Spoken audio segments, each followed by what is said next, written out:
시청자 여러분 안녕하십니까? BTV 인천 뉴스입니다.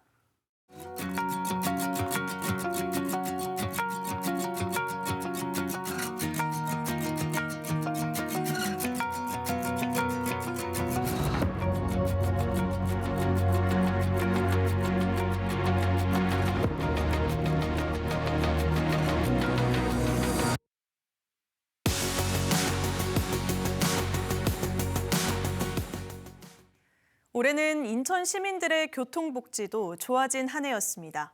그동안 섬을 가려면 여객선 비용 부담이 만만치 않았는데요. 인천 시민이면 누구나 단돈 1,500원만 내면 배를 탈 수 있게 된 겁니다. 또 통행료 폭탄이라고 불리던 인천대교도 반값으로 내렸습니다. 이정윤 기자의 보도입니다. 인천시가 올해 처음 도입한 아이 바다 패스. 1,500원만 내면 인천의 모든 섬을 갈 수 있습니다. 섬 관광 활성화를 위해 상대적으로 비쌌던 여객선 요금을 시내버스 수준으로 대폭 내린 겁니다.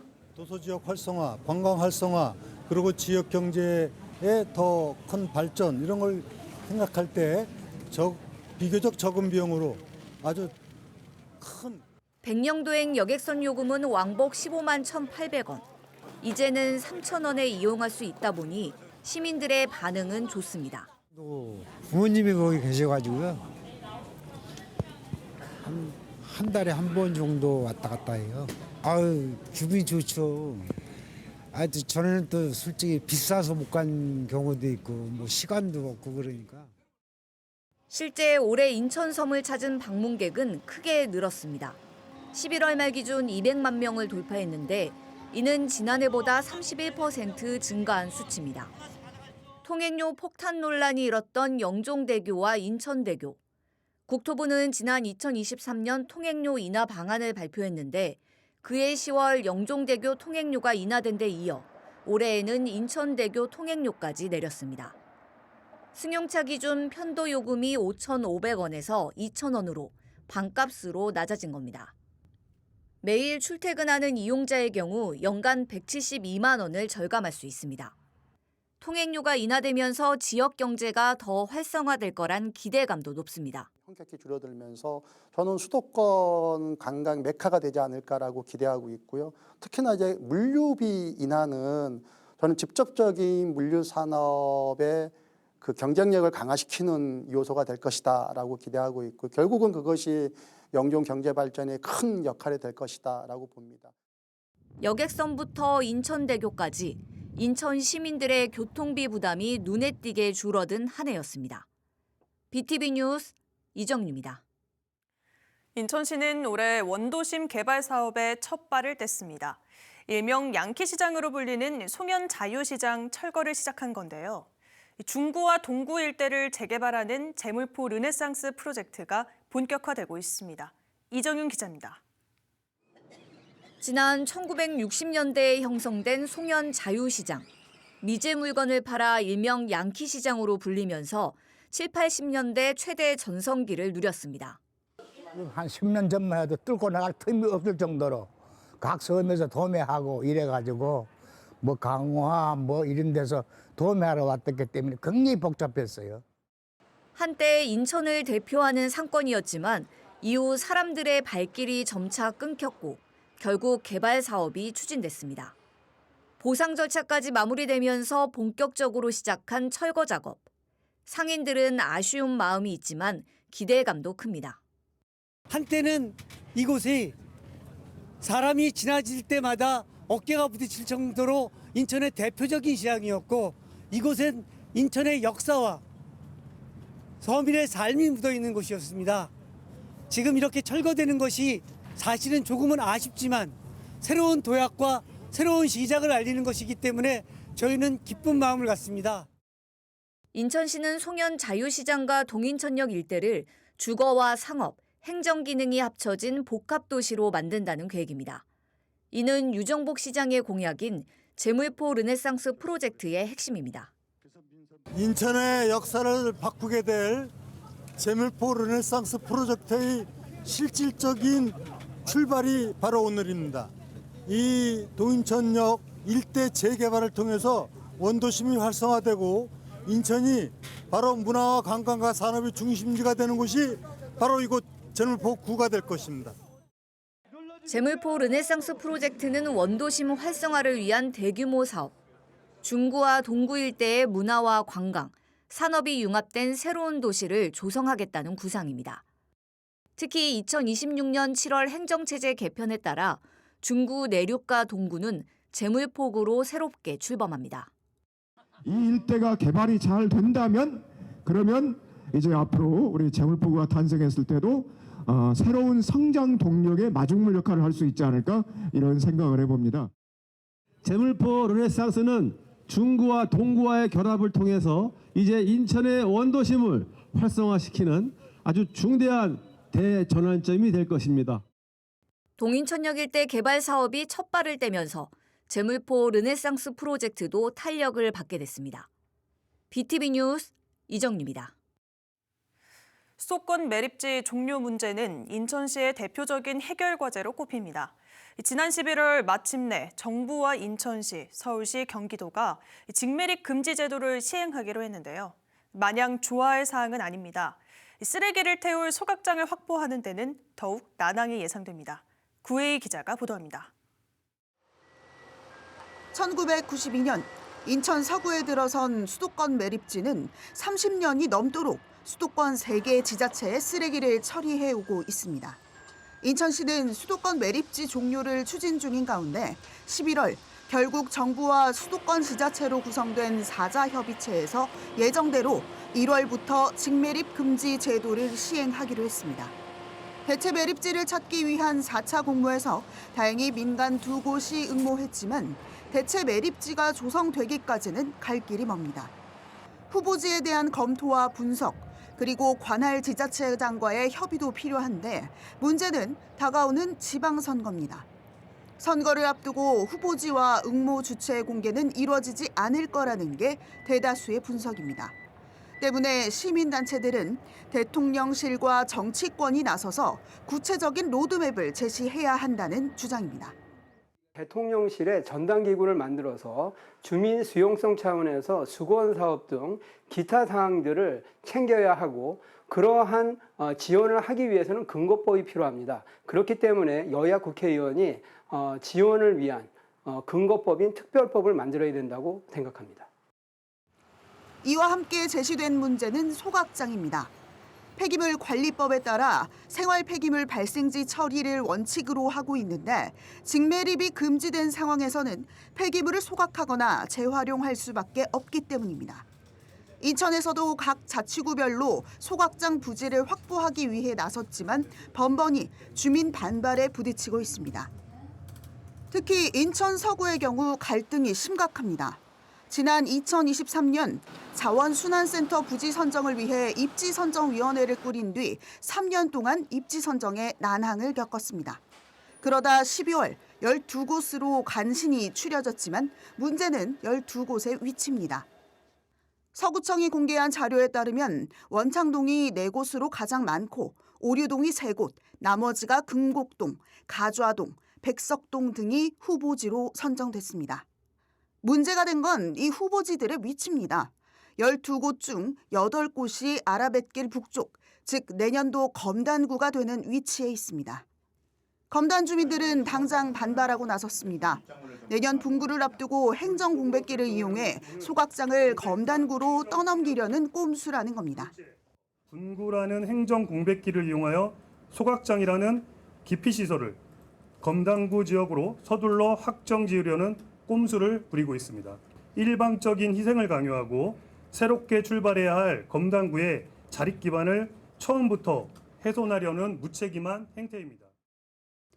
게다가 서구의 내년도 예산 중 소각장 시설을 위한 전략 환경 영향평가 용역비까지 예결위 문턱도 넘지 못하고 전액 삭감됐습니다.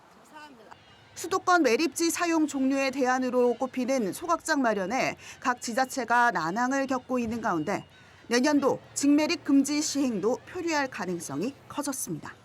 BTV 뉴스 구혜입니다. 이런 가운데 수도권 매립지 반입 폐기물에 지역자원 시설세를 부과하는 지방세법 개정안이 국회를 통과했습니다. 이번에 통과된 개정안은 2개 이상의 지자체가 공동으로 설치하는 매립시설에 사업장 폐기물을 매립하는 경우 톤당 6천 원의 지역자원시설세를 부과하는 내용을 담고 있습니다. 해당 법안을 대표 발의한 더불어민주당 모경종 의원은 생활 폐기물 직매립이 금지되더라도 일부 사업장 폐기물은 반입될 것으로 보이기 때문에 남은 시설을 활용해 안정적인 재원을 확보하는 것이 중요하다고 강조했습니다. 인천은 행정체제 개편이라는 큰 변화를 앞두고 있습니다. 현재 2군 8구 체제에서 2군 9구로 개편되는데요. 영종구와 검단구는 새롭게 만들어지게 되고 동구와 중구는 제물포구로 합쳐집니다. 이와 관련한 많은 현안이 있었는데 구혜희 기자가 행정체제 개편과 관련한 이슈들을 모아봤습니다. 오는 7월 행정체제 개편을 앞두고 있는 인천시. 현 2군 8구 체제에서 2군 9구로 개편됩니다. 우선 중구 내륙과 동구는 오는 7월 제물포구로 합쳐집니다.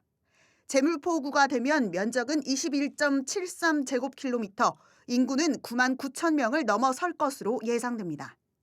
새로 생기는 자치구도 있습니다. 중구에 포함됐던 영종국제도시가 영종구로 승격됩니다. 현재 영종국제도시의 인구수는 13만 6천 명 수준, 앞으로는 15만 명 돌파도 예상됩니다. 인천시에서 가장 인구수가 많은 서구는 둘로 나뉩니다. 아라뱃길을 기준으로 남쪽은 서해구로, 북쪽은 검단구로 재탄생합니다. 특히 서구의 명칭이 서해구로 바뀌게 되는데 이 과정에서 주민들 간의 갈등이 극에 달했습니다. 지난 3월 서구는 1차 명칭 선호도 조사를 실시한 바 있습니다. 이 중에서 추려진 최종 후보는 4개. 응답자 2천 명 가운데 36.3%가 청라구를 선호했고 35.2%는 서해구, 그다음은 서곶구와 경명구 순이었습니다.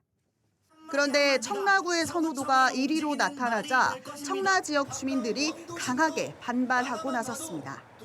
청라 주민 무시하는 청라구 강해 당장 멈춰라! 멈춰라! 멈춰라! 멈춰라!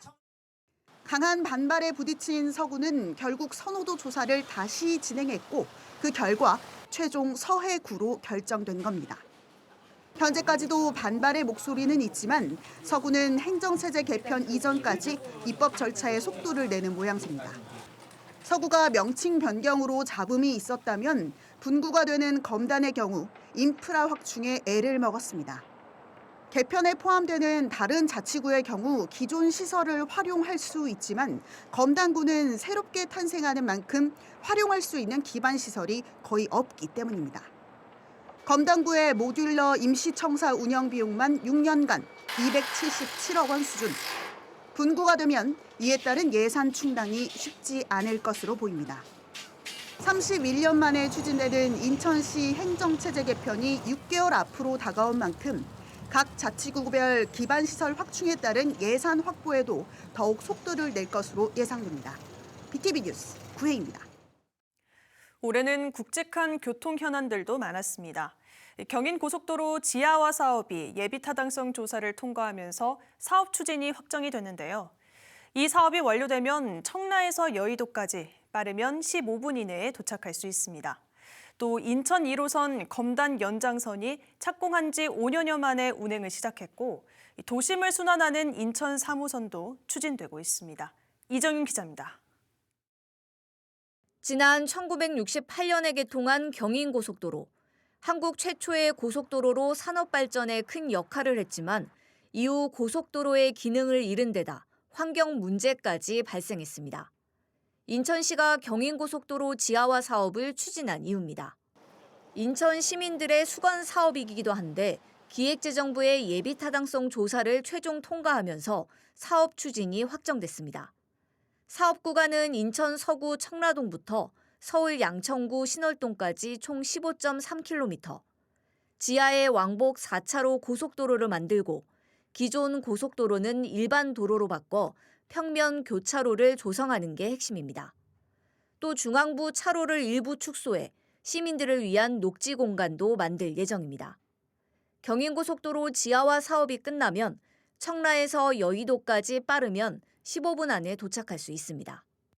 인천 발전의 하나의 새로운 전환점을 만들고 또 이와 연계된 제물포 르네상스 프로젝트나 또 글로벌 탑10 시티하고 다 연계될 뿐만이 아니라 우리 인천시의 다른 다양한 교통, 문화관광 사업하고 연계될 수 있는 중요한 사업이라고 생각돼서 매우 반갑게 생각을 하고 신도시 개발로 인구가 급증하고 있지만 교통이 열악했던 검단. 인천 1호선 검단 연장선이 운행을 시작하면서 대중교통 이용이 편리해졌습니다. 인천 1호선 계양역을 연장해 아라역과 신검단 중앙역, 검단 호수공원역 등 3개 역을 신설한 겁니다. 그동안 검단에서 계양역까지 버스로는 40분, 승용차로는 20분가량이 걸렸는데 이제는 8분이면 충분합니다. 우리가 주거 환경, 그다음에 각종 편의시설, 복지시설 이런 부분이 중요하지만은 일단은 교통 여건을 개선하는 게 매우 중요하고 GTX 노선을 비롯해서 많은 일이 이루어집니다. 그 출발선이 바로 1호선 검단 연장선이다 이렇게 생각을 하시면 되겠습니다. 인천시는 도심을 순환하는 인천 3호선도 추진하고 있습니다. 우선 1단계로 송도에서 중구와 동구를 거쳐 검단까지 연결하겠다는 구상입니다. 인천 3호선과 용현 서창선, 송도 트램 등 7개 노선이 포함된 제2차 인천 도시철도망 구축 계획은 국토부 승인을 앞두고 있습니다. 다만 당초 올해 말 개통할 예정이었던 인천발 KTX는 공사가 지연되면서 내년 말로 연기됐습니다. BTV 뉴스 이정리입니다. 인천 앞바다는 지난 1982년부터 야간 조업이 금지되고 있습니다. 이 때문에 어업인들은 조업 시간이 부족하다며 규제를 완화해달라고 끊임없이 요구해왔는데요. 내년 상반기부터는 이 규제가 풀릴 전망입니다. 어선들의 야간 조업이 가능해지면 연간 136억 원의 경제 효과가 기대됩니다. 이정윤 기자의 보도입니다. 현재 인천해역에선 야간 조업을 할 수 없습니다. 국가안전보장과 질서유지를 이유로 지난 1982년부터 야간 조업을 제한하고 있는 겁니다. 이 때문에 어민들은 주간에만 조업이 가능한 상황. 하지만 이동 시간을 빼면 정작 조업을 할 시간은 턱없이 부족합니다. 야행성, 난류성 어종이 많이 등장했습니다. 이러한 잡을 기회를 우리 어민들은 놓치고 있습니다. 44년 동안 82년도에 시작된 규제를 풀어주시기를 간절히 호소드리고요. 제한된 시간 안에 조업을 마쳐야 하다 보니 과속 운항 등 무리한 조업이 발생하고 그에 따라 해상 안전사고 위험도 함께 높아지고 있습니다. 이 같은 불합리한 규제가 44년 만에 풀릴 전망입니다. 국회에서 관계기관들과 여러 차례 협의를 진행했고 중재안이 마련된 겁니다. 이 시대에 맞게 또 우리가 해결해 줘야겠다. 우리 어민들 눈앞에 어장이 있는데 아주 보면서 못 가잖아요. 얼마나 가슴 아프겠어요. 이제는 해결해 줘야죠. 안전 문제, 월선 문제, 그리고 관리 인력과 장비 한계까지 여러 조건이 얽혀 있었고 그만큼 충분한 검토와 조율의 시간도 필요했습니다. 의원실은 가교 역할을 맡아서 간격을 좁히는 실무 협의를 이어왔고 전면 해제 방안을 향해서 최종 협의를 진전시켜 왔습니다. 야간 조업이 가능한 시점은 내년 3월부터입니다. 해제 면적은 약 2,399제곱미터. 어선 898척이 수혜를 입는데 조업 시간이 늘면 연간 136억 원의 경제 효과가 기대됩니다. 내년 3월에서 6월 성업이 시범 사업을 통해서 문제점을 점검 및 분석해보고 보완해 나갈 계획입니다. 야간 조업 제한을 풀기 위해 중요한 건 안전관리입니다. 관계기관들은 월선 방지와 안전 조업을 위해 지도선과 민간 당직선을 배치하기로 했습니다. 또 위치 발신 장치를 작동시키고 긴급 상황 발생에 대비해 비상 연락 체계를 구축하기로 했습니다. 박찬대, 허종식 국회의원은 정책 토론회에서 논의된 내용을 토대로 후속 실무 협의를 진행할 예정입니다. BTV 뉴스 이정리입니다.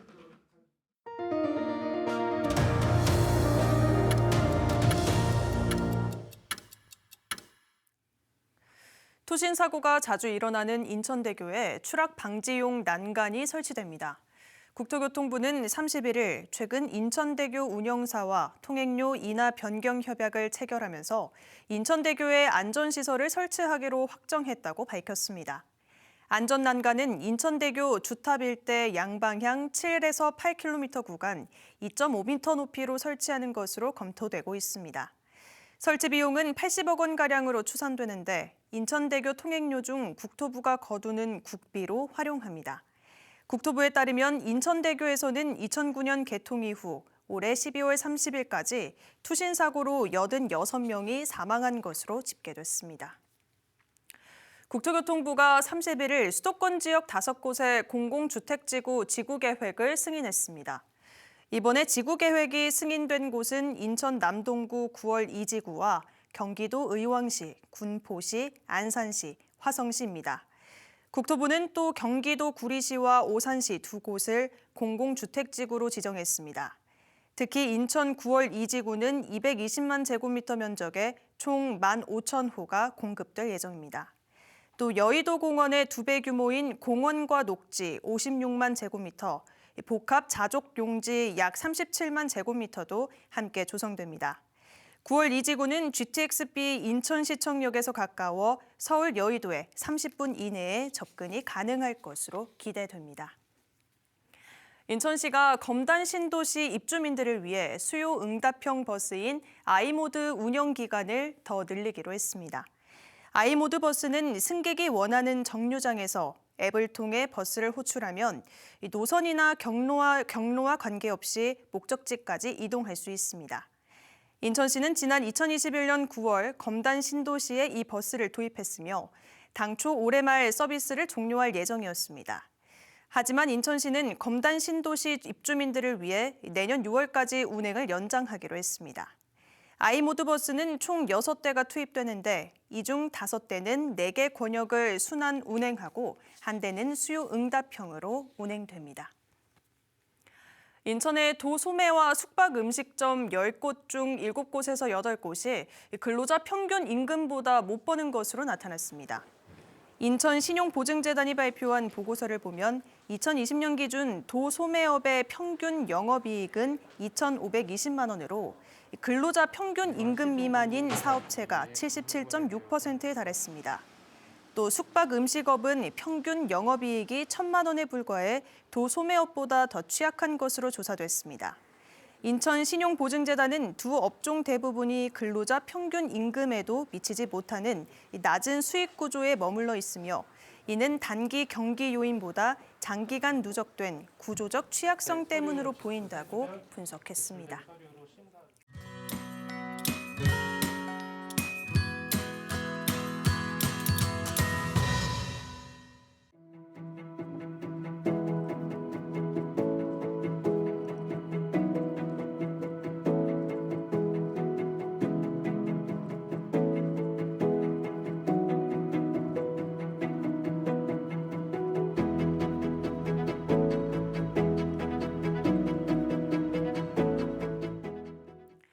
BTV 뉴스는 뉴스 홈페이지에서도 바로 시청하실 수 있습니다. 시청자 여러분의 많은 관심 바랍니다.